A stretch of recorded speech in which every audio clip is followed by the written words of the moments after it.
Hello and welcome to The Gaggle, where we challenge and, if necessary, destroy media narratives. I'm George Szamuely, and with me, as usual, is the co-founder of The Gaggle, Peter Lavelle, who is, of course, also host of RT's show, Crosstalk.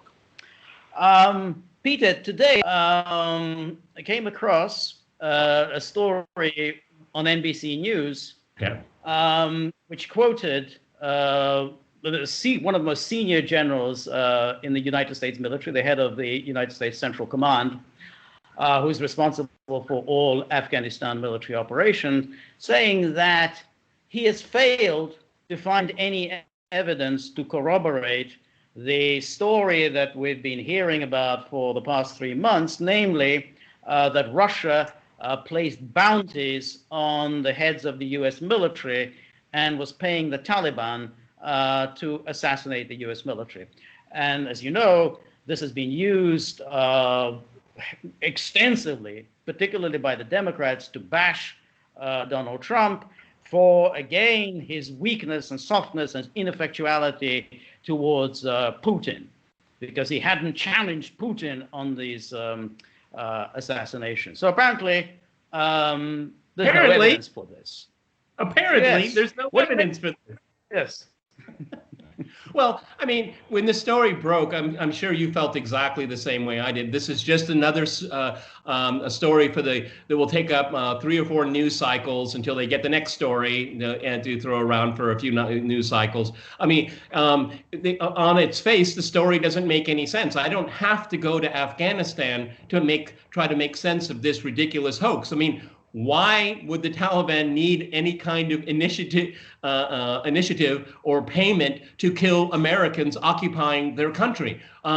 It seems to me, George, I mean, you and I are pretty good at history. I mean, the Afghans have about 300 years of killing foreigners occupying their country, and they included the British, the Russians, the Soviets, and now the Americans. So nothing new in that area here, but let's start connecting the illogical dots of this story. So what do you do about it? Okay, put more troops into Afghanistan after 19 years of failure, of wasted treasury, of lives. No, maybe we should start a war with Russia, okay, to make sure that Afghan children are educated, okay, to building schools and latrines, okay. Let's go to war with Russia, okay. I mean, these people are morons, okay. That's right. I mean, I have a simple solution to it all. To avoid having American soldiers killed in Afghanistan, it may be unique for some people. Get out now. We're not wanted there, and we're not doing any good. That's right. And this goes to the heart of this ridiculous accusation. What do we know about Russia? We know that Russia wants the United States to leave Afghanistan. So why would the Russians start sending money to the Taliban to assassinate Americans, which would have the effect, as it almost did, incidentally, of keeping the Americans behind in Afghanistan? It makes no sense. The Russian interest is to get the Americans out as quickly as possible, and therefore they would want to put as few problems in the way as possible. The illogic here is exactly the illogic that we had in Russiagate. Russia believed that Hillary Clinton would win the election. Like everybody thought that Hillary Clinton would win the election. So why would Russia want to antagonize the next president of the United States by interfering in an election against her opponent? Anyone who knows anything about the Russians, the Russians are very, very cautious, and they don't want to do anything to provoke a much stronger power. It's just, that's ingrained within the Russian mentality. Let me give you another example of caution. And I know people might tremble in their boots, but yes, Russia does talk to the Taliban, because the Taliban will be running Afghanistan sooner or later. It's better to engage them. It's better to know what they want. And if you look at the history of the Taliban, they're only interested in what's going on inside of Afghanistan.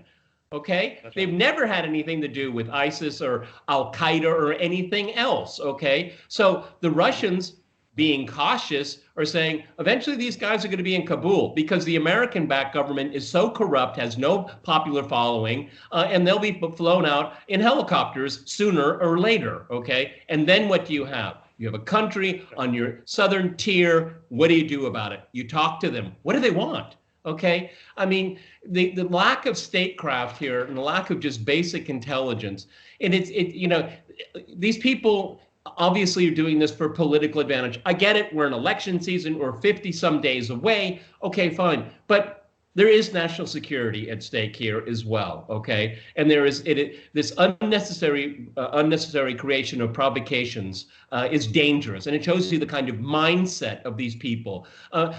We have to remember, people that write on national security issues for the media, they just mimic talking points from their military source, okay? That's what they do, okay? These people are not all that bright, okay? Most of them have never been abroad to these places there. So always take that into account. I always do. And when I first heard the story like you, it's like, okay, this is another fantasy story, another hoax, okay? And it's been proven to be. Right. And we've been proven right. Our track record is remarkable.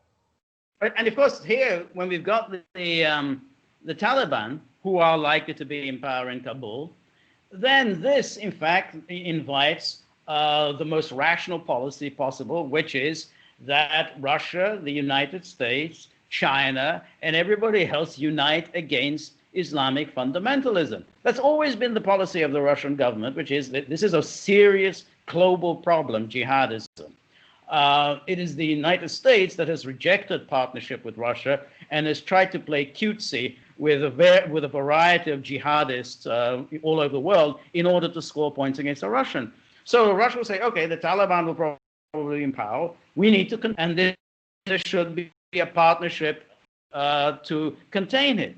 But in fact, while in this peace agreement that the United States signed with the Taliban, they're saying, oh, well, don't support Al-Qaeda. Well, who's supporting Al-Qaeda? The United States. The United States was supporting the center of Al-Qaeda in the world today is Idlib in the northwest of Syria, and that the United States is ferociously resisting Russian-Syrian attempts to liquidate this center for Al-Qaeda. It's like the U.S. putting into the agreement, and don't start drinking alcohol after you sign this agreement. But we don't drink alcohol. Where did you come up with that idea? It's just that silly. It's just that silly. Yes.